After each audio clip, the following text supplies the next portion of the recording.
Hi, I'm Brett Kuvion with Travel Pulse TV. Today I'm here with Gabrielle Emanuele from the Puerto Rico Tourism Company.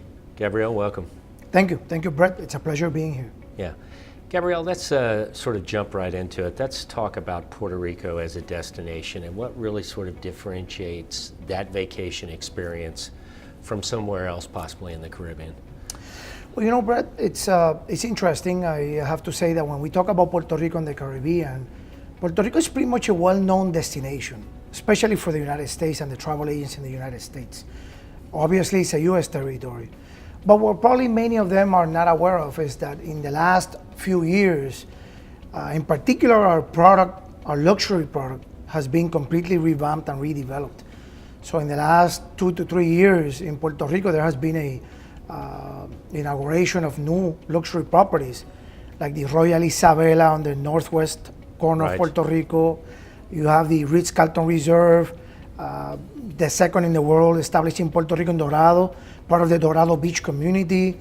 You have the St. Regis Bahia Beach in Rio Grande. You've got the Double Retreat and Spa. So like that, we've got all of these new luxury products that we were not there 3 years ago. Right, and I noticed that really the hotel investment. I heard a number about $1.6 billion that was being spent in hotel investment there in Puerto Rico. Can you talk a little bit about how agents can be better educated on not only selling the properties there on island, but the destination in itself? Well, yes, without a doubt, I'm a firm believer that what sells and what sells most successfully is actually selling the destination, not the property per se. So despite the fact that we now have all of these amazing properties, that they do have their loyal clientele, but beyond that, Puerto Rico is much more than those particular properties. So getting to know the destination, getting to take time to educate themselves in the educational loyalty and incentive programs that we have with you guys, and be able to understand the product itself, I believe without a doubt it's key to successfully selling any product. An example of that, for example, when we talk about Puerto Rico, is that a while ago I told you that Puerto Rico is pretty much known, but anywhere I'll go, when I ask who's been to Puerto Rico, 80% of the travel agents and the audience raise their hands. But when I ask who's been out of San Juan, then the majority of that lowers their hands. So Puerto Rico is much more than actually the metropolitan area or San Juan. So that's a misconception, and that's something that we're trying to continue to share for people to come and rediscover the actual Puerto Rico, which is composed of several islands. And the product is immense beyond the San Juan borders. Can you tell me how Puerto Rico is sort of looking to differentiate themselves and certainly distance, and why it's important for travel agents to truly sell the destination? Well, Brett, that's that's a very good question. It's a question I get quite often anywhere I'll go. And I have to say the following. Puerto Rico is not known for an all-inclusive product. We actually do not have all-inclusive properties per se. We have a few that have like all-inclusive packages, which is as close as it gets to an all-inclusive. But the way that Puerto Rico differentiates itself or competes towards the all-inclusive product is the fact that I consider Puerto Rico as a whole being an all-inclusive destination.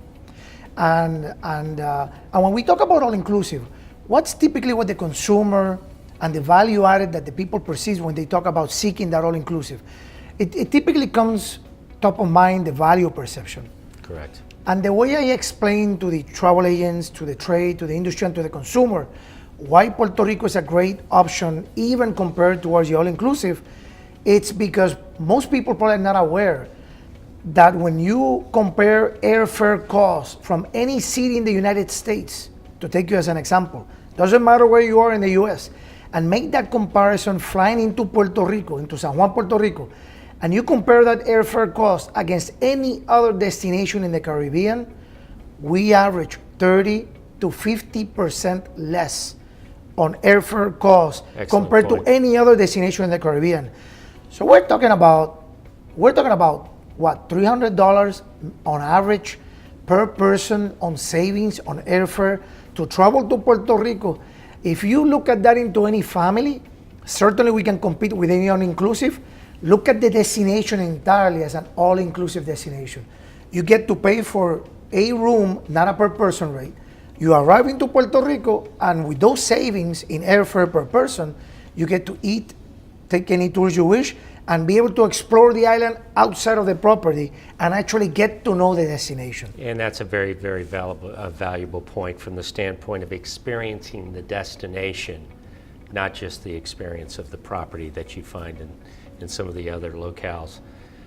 Obviously, for you travel agents out there, there's a great deal of learning opportunity and earning opportunity in selling a destination like Puerto Rico. For Gabrielle Emanuele, I'm Brett Cuvion with Travel Pulse TV. Thank you.